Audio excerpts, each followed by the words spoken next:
धन्यवाद हो प्रभु का। प्रभु ने हमें पूरा एक सप्ताह संभाले रखा है। इसके लिए हम प्रभु का कितना भी अगर धन्यवाद करें तो कम है, क्योंकि ये महामारी के समय में हमारी और आपकी सबकी हर ज़रूरतें परमेश्वर पूरा कर रहा है।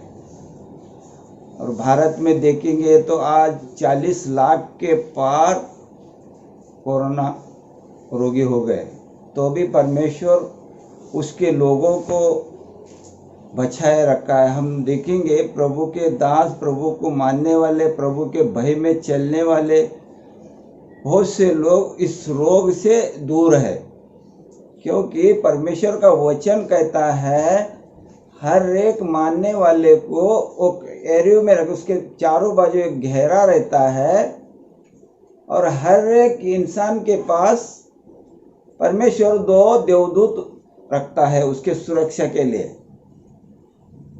क्या रखता है? उसका घेरा बनाता है परमेश्वर, और उसके हर एक के साथ में परमेश्वर ने 2 दूत रखता है, क्योंकि उसको कोई छू ना पाए, उसको कोई दुष्ट शक्ति छू ना पाए, उसको कोई बीमारी छू ना पाए, उसको कोई जादू मंत्र, कोई जादू टोना अगर करे तो भी छू ना पाए। इसके लिए परमेश्वर अपने भक्तों को क्या करता है? 2 देवदूत उसके साथ में रखता है। फिर भी उसके बाद में परमेश्वर से हम मुकर के बार बार क्या करते हैं? दूर हो जाते हैं। प्रभु यीशु को क्रूस के ऊपर चढ़ाने के बाद 3 दिन के बाद जब पुनरुत्थान हो गया, पुनरुत्थान होने के बाद यरूशलेम में 11 चेले एकत्र थे। लेकिन परमेश्वर का पुत्र प्रभु यीशु का जब पुनरुत्थान हो गया तो 11 चेलों को दर्शन देना चाहिए था, क्योंकि उसने 12 चेलों को चुना हुआ था। उसमें से एक शैतान के जकड़ में आके शैतान का चाल में फंस गया, तो 11 चेले बच गए। वो 11 चेलों को प्रभु यीशु दर्शन देना चाहिए था, लेकिन वो हजारों को भीड़ में जो साधारण चेले थे उसके पीछे चलते थे। वो जो कहाँ पे जा रहे हैं? इमाउस करके गांव है, यरूशलेम से वो लोग निराश हो के इमाउस गांव उनका गांव है, वो गांव में जा रहे हैं। यरूशलेम से कुछ 7 मील दूरी पे है, वहां पे जा रहे हैं और रास्ते में बात कर रहे एक दूसरे से कि परमेश्वर का पुत्र प्रभु यीशु के ऊपर हमने विश्वास रखा था, पूरा यहूदी लोगों का उद्धार होगा, लेकिन प्रभु यीशु को तो क्रूस पे चढ़ाया गया करके एक दूसरे से चर्चा कर रहे हैं। हम देखेंगे लूका 24 का 13, 14, 15। उसी दिन उसमें से 2 जन इम्माउस नामक एक गांव को जा रहे थे।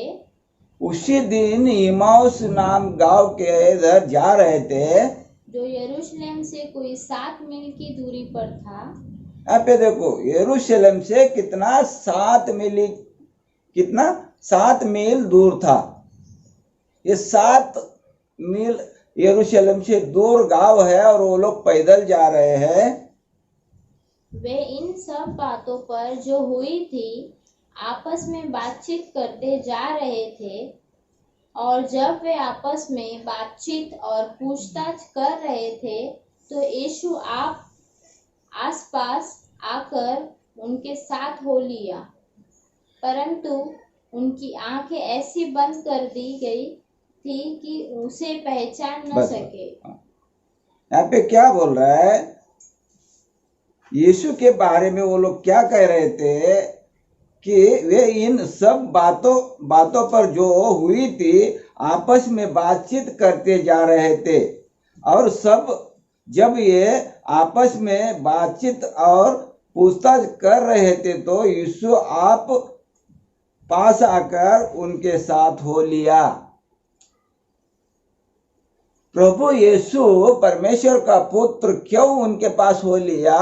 क्योंकि वो रास्ते तो जा रहे थे, लेकिन परमेश्वर के पुत्र के बारे में चर्चा कर रहे थे, एक दूसरे से सलाह मसलत कर रहे थे, एक दूसरे का सलाह ले रहे थे। ये ऐसा हुआ, ये ऐसा होना नहीं चाहता, प्रभु यीशु को क्रूस पे चढ़ाना नहीं चाहता, वो हमारा पूरा यहूदी लोगों का उद्धार का करता था। ऐसे उनके हिसाब से वो बात कर रहे थे। तो परमेश्वर जो है मन को जांचने वाला परमेश्वर है। हमारे मन के अंदर जो बातें चलती है उसको वो जानता है। वो दोनों के दिल में जो बातें हो रहे थे, दोनों के आपस में जो बातें हो रहे थे, परमेश्वर को मालूम था। इसलिए वो यरूशलेम में 11 चेलों के पास जाने का छोड़ के प्रभु यीशु एक साधारण दो जो चेले थे उनको प्रथम दर्शन दिया। कितना धन्य थे वो लोग। जो प्रभु ने जो 12 चेले चुने थे उनको प्रथम दर्शन नहीं दिया। प्रथम दर्शन वो एक साधारण चेले थे, उनको गिनती में भी नहीं होंगे। हजारों के भीड़ में किधर तो खड़े रहते होंगे, हजारों के भीड़ में उनको कोई पूछता भी नहीं होगा, उनका नाम भी कोई जानता नहीं होगा, लेकिन उनके दिल में परमेश्वर का आदर मानता, उनके दिल में परमेश्वर का भय था, परमेश्वर का आज्ञा का पालन करने वाले लोग थे वो दोनों। इसलिए परमेश्वर उनका आत्मा को परमेश्वर ने उनका आत्मा के अंदर जो बातें चल रही है वो पहचाना, और प्रथम दर्शन पुनरुत्थान के बाद प्रभु यीशु वो दोनों चेलों को दिया। हम 21वां वचन में देखेंगे। 21वां वचन, परंतु हमें आशा थी कि यही इज़राइल को छुटकारा देगा। इन सब बातों के सिवाय इस घटना को हुए तीसरा दिन है। इन सब घटनाओं को हुए तीसरा दिन है। ये क्या कह रहे हैं? परंतु पूरा इस्राएल को उद्धार देने का एक आशा था। वो लोग सब, पूरा इस्राएली लोग, पूरा यहूदी लोग प्रभु यीशु के ऊपर एक आशा लगाए हुए थे। वो सोच रहे थे, जो पीछे भविष्यवक्ताओं ने जो बोला था भजन संहिता में, यशायाह में जो लिखा है प्रभु यीशु के बारे में, एक उद्धार करता आएगा और सबका छुटकारा करेगा, उसके बारे में यहूदी लोग ये सोच रखते थे कि एक हमारे लिए एक उद्धार करता आएगा, एक राजा आएगा और हमारे लिए लड़ेगा, और जो रोमी राज है, रोमी साम्राज्य है, उससे लड़ेगा और उनसे लड़के हमारा छुटकारा करेगा। जैसा दाऊद ने यहूदी लोगों का छुटकारा किया था, उसी तरह प्रभु यीशु भी हमारा छुटकारा करेगा, ऐसा वो लोग आशा रखते थे। लेकिन परमेश्वर का योजना वो नहीं था। परमेश्वर का योजना अलग था। हम देखेंगे 24 का 28, 29, 30, 31। इतने में वे उस गांव के पास पहुंचे जहां वे जा रहे थे, और उसके ढंग से ऐसा जान पड़ा कि वह आगे बढ़ना चाहता है, परंतु उन्होंने यह कहकर उसे रोका, हमारे साथ रह, क्योंकि संध्या हो चली है और दिन अब बहुत ढल गया यहाँ पे है। वापिस पढ़िए। इतने में वे उस गांव के पास पहुंचे जहां वे जा रहे थे, और उसके ढंग से ऐसा जान पड़ा कि वह आगे बढ़ना चाहता है, परंतु उन्होंने यह कहकर उसे रोका, हमारे साथ रह, क्योंकि संध्या हो चली है। हमारे साथ रह। पहले उन्होंने प्रथम क्या किया? उनको परमेश्वर को आमंत्रित किया कि हमारे साथ रहे।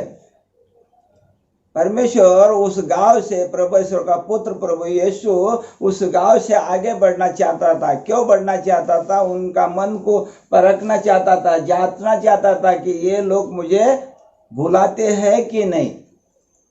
तो उन्होंने उसे क्या बोला, उसको हमारे साथ में रह जा, हमारे साथ में आ जा, क्योंकि आगे क्या बोल रहे हैं वही वचन, क्योंकि संध्या हो चली है। संध्या हो चली है। संध्या हो चली यानी कि अंधेरा होने जा रहा है, अंधेरा होने जा रहा है, आप आगे मत बढ़िए, हमारे इधर रुक जाइए। वो लोग नहीं जानते थे कि परमेश्वर का पुत्र है, फिर भी वो लोग कह रहे हैं आप हमारे यहाँ रुक जाइए, संध्या होने जा रहा है। संध्या होने जा रहा है यानी कि अंधेरा होने जा रहा है। परमेश्वर का पुत्र को वो लोगों ने आमंत्रित किया, नहीं तो उनके जीवन में क्या था, अंधेरा था। जैसे ही प्रभु ने उनका बात को ग्रहण किया और एक्सेप्ट किया, उनके साथ में हो लिया, तो उनके जीवन में रोशनी आ गई, उनके जीवन में उजाला आ गया। जहाँ संध्या हो रही थी, जहाँ अंधेरा हो रहा था, उनके मुंह से निकला संध्या हो रही है, यानी कि अंधेरा हो रहा है। तो उनके जीवन में अंधेरा हो रहा था, क्योंकि प्रभु यीशु उनके साथ में 2-4 मील से चलते आ रहा था, लेकिन वो प्रभु यीशु को वो पहचान नहीं पा रहे थे। तो आगे बढ़ेंगे हम, कितना 30वां वचन ना, जब वह उनके साथ 29वां वचन पढ़िए। परंतु उन्होंने यह कहकर उसे रोका, हाँ, हमारे साथ रह, क्योंकि संध्या हो चली है और दिन अब बहुत ढल गया है। दिन बहुत ढल गया है। तब वह उनके साथ रहने के लिए भीतर गया। ये बात जानिए, जब वो उनके साथ भोजन, आगे पढ़िए, तब वो उनके साथ रहने के लिए भीतर गया। कभी तब वो उनके साथ रहने के लिए भीतर गया। भीतर गया यानी कि उनके घर के अंदर गया, उनके घर में प्रवेश किया, उनके घर में प्रवेश किया। परमेश्वर का पुत्र आपका भी घर पे आने के लिए, वो आपके साथ में आने के लिए तत्पर है। हम कहीं पे भी उसका चर्चा करते हैं तो परमेश्वर का पुत्र हमारे बाजू में रहता है और हमारे साथ में चलने के लिए, हमारे घर में, हमारे मन के अंदर, हमारे हृदय के भीतर आने के लिए वो तत्पर है। जैसे ही वो इमाउस जाने वाले दोनों चेले प्रभु को जब आमंत्रित किए, प्रभु आप आगे मत बढ़िए क्योंकि संध्या होने जा रही है, तो उनके साथ में हो लिया और उनके घर के भीतर गया। 30वां वचन पढ़ेंगे। जब वह उनके साथ भोजन करने बैठा, जब उनके साथ भोजन करने बैठा, तो उसने रोटी लेकर धन्यवाद किया। ये बात सुनिए, जब उनके साथ भोजन करने बैठा तो उसने रोटी लेकर धन्यवाद किया, रोटी लेकर धन्यवाद किया और उसे तोड़कर उनको देने लगा। जब उनको तोड़कर उनको देने लग गया, तो यहाँ पे क्या चमत्कार हुआ देखिए, आगे पढ़िए। तब उनकी आंखें खुल गई। रोटी तोड़कर देने लग गया, तभी उनके क्या हो गए, आंखें खुल गई। मतलब परमेश्वर ने उनकी आंखें खोल दी, आत्मिक आंखें खुल गई। हालेलुया, आमीन। हाँ, और उन्होंने उसे पहचान लिया, और वह उनकी आंखों से छिप गए। देखो, उनको रोटी तोड़ा तो परमेश्वर का उनको दर्शन मिला। मतलब परमेश्वर उनके साथ में हो लिया, उनके साथ में चला और उनके घर के भीतर गया और उनके साथ में खाना भी खाया। उसी तरह परमेश्वर प्रभु यीशु हमारे साथ में भी रहना चाहता है, आपके साथ में भी रहना चाहता है, लेकिन आपके पास बहुत बार आता है, लेकिन आप और मैं पहचानते नहीं है। कितने बार सुसमाचारक आपके घर पे आते हैं, सुसमाचार सुनाते हैं, आपके लिए प्रार्थना करते हैं, फिर उसके बाद में आप लोग फिर भूल जाते हो। कितने लोग आपके लिए फोन के ऊपर आप प्रार्थना करने के लिए बोलते हैं और आप प्रार्थना करके लेते हैं, आप उस बीमारी से छुटकारा पाते हैं, फिर उसके बाद में प्रभु को भूल जाते हो। कितने लोग रास्ते पे चलने का टाइम पे ट्रक्स बांटते हैं, वो ट्रक्स में परमेश्वर का सुसमाचार लिखा हुआ होता है, वो लेते हैं, पढ़ते हैं, वो सुसमाचार, वो वचन अपने दिल को छू लेता है, कुछ समय अपन उसको याद रखते हैं, फिर उसके बाद में हम भूल जाते हैं। जब आप परमेश्वर का दास को घर में बुला के प्रार्थना कराते हैं, तभी भी प्रभु यीशु आपको आपके साथ रहता है। जब आप फोन पे आप प्रार्थना कराते हैं तो भी प्रभु आपके साथ में रहता है।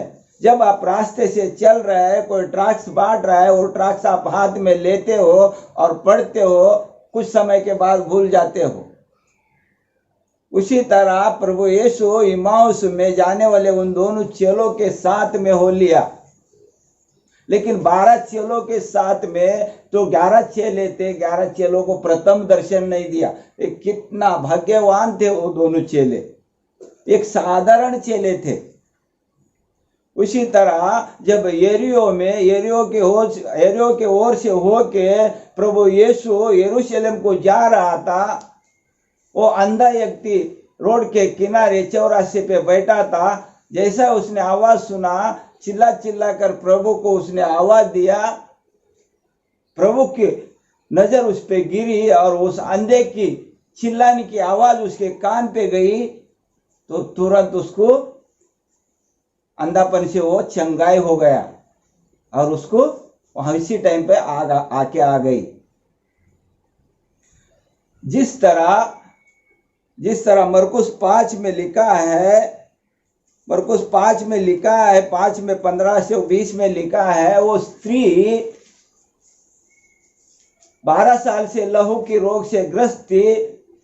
उस गांव के ऊपर से जा रहे कर कुछ जैसा ही सुसमाचार मिला, वो भीड़ को चिरती हुई परमेश्वर के पास पहुंची, परमेश्वर का उसने दर्शन पाई, तो उस रोग से मुक्त हो गई। हम भी परमेश्वर के सुसमाचार बार बार सुनते हैं, उसके लोगों के पास जाते हैं, उसके दास से हम प्रार्थना करके लेते हैं, फिर कुछ दिन के बाद हम भूल जाते हैं। इसके लिए हमारे जीवन में संकट आता है, मुसीबत आता है। परमेश्वर ने इसीलिए वो 11 चेले उसके साथ में थे, लेकिन उस समय में वो विश्वास में नहीं थे, वो निराशा में थे।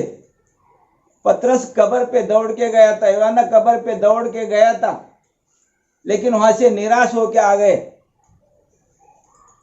उनके अंदर विश्वास नहीं था, निराशा था। ये दोनों चेले इमाउस गांव जा रहे अपने गांव में पैदल चलते चलते, लेकिन उनके अंदर निराशा नहीं थी, उल्लास था। उनको मालूम था कि परमेश्वर हमारे लिए उद्धारकर्ता बन के आया है करके वो उसके बारे में चर्चा करते हुए जा रहे थे। 11 चेले थे, लेकिन चर्चा नहीं कर रहे थे। इसके लिए प्रथम दर्शन वो दोनों चेलों को मिला। हम वही देखेंगे लूका 24 का 35।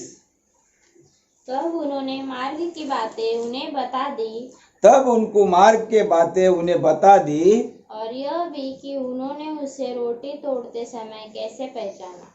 तब उन्हें वो रोटी तोड़ते समय कैसे पहचाना। उन्होंने वो जैसा ही प्रभु का दर्शन हो गया तो वो लोग भाग के फिर यरूशलेम गए। वो 11 चेलों को वो चर्चा कर रहे हैं, प्रभु यीशु हमें दर्शन दिया करके, उसके बारे में वो लोग किससे 11 चेलों से बता रहे हैं। उसी तरह प्रभु यीशु परमेश्वर का पुत्र आपको और मुझे भी दर्शन देगा। आपके जीवन में जो भी मुश्किल है वो दूर करेगा, आपके जीवन में जो संकट है वो दूर करेगा, आपके जीवन में जो तकलीफ है वो दूर करेगा। और आप बुलाएंगे तो आपके घर के भीतर आएगा। आपके जीवन में जो संध्या हो रही है, आपके जीवन में जो अंधेरा है, वो रोशनी में बदल जाएगा। प्रभु यीशु आपके घर के बाजू में से जा रहा है, प्रभु परमेश्वर का पुत्र आपके गांव के बाजू में से जा रहा है। आप उसे बुलाइए, जैसा गिरोनेशिया में वो पूरा एक शैतान की झुंड उस इंसान के अंदर थी, उसको निकालने के बाद भी उस गांव के लोग विश्वास नहीं किए, उस गांव से प्रभु को हासिल जाने के लिए कहा। हमको वैसा करना नहीं है, हमें परमेश्वर का भय मानना है, उसको हमारे घर में आमंत्रित करना है। जैसे ये दो चेले, इमाउस के दो चेले हैं, जो प्रभु को उन्होंने आगे बढ़ने से बोला, प्रभु आज के दिन हमारे घर में रुक जाइए। उनके घर के अंदर भीतर गया तो उनके घर में रोशनी आई, उनके साथ में भोजन किया तो उनकी आंखें खुल गई और उनके जीवन में रोशनी आया। उसी तरह परमेश्वर आपके जीवन में भी रोशनी लाएगा, आपके जीवन में भी कार्य करेगा। आप परमेश्वर के पुत्र प्रभु यीशु के ऊपर विश्वास रखिए और प्रार्थना में, आराधना में बने रहिए, विश्वास में बने रहिए। ये संकट घड़ी में आपको मुझे डगमगाना नहीं चाहिए, हमें एकांत में प्रार्थना करना चाहिए। कोई प्रॉब्लम है हमारे जीवन में, कोई तकलीफ है हमारे जीवन में, हम जो मांग रहे वो नहीं मिल रहा है, तो हम घुटने के बल बैठ के मांग सकते हैं, प्रभु मेरे जीवन में ये चीज क्यों नहीं रखा है, मेरे जीवन में ये निराशा क्यों है, मेरे जीवन में ये उदासा क्यों है, मेरे जीवन में ये अंधेरा क्यों है, ये अंधेरा को निकाल मेरे जीवन में से और तेरी रोशनी मेरे जीवन में आने दे। तो वो परमेश्वर का पुत्र हमारे लिए आया है, उस क्रूस के ऊपर हमारे लिए लहू बहा है, वो आपके जीवन में अंधेरा निकाल देगा और रोशनी लेके आएगा। परमेश्वर इस वचन के द्वारा आप सबको आशीष करे, ब्लेस करे। आमेन। इस वीडियो को शेयर करिए और लाइक करिए। आमेन।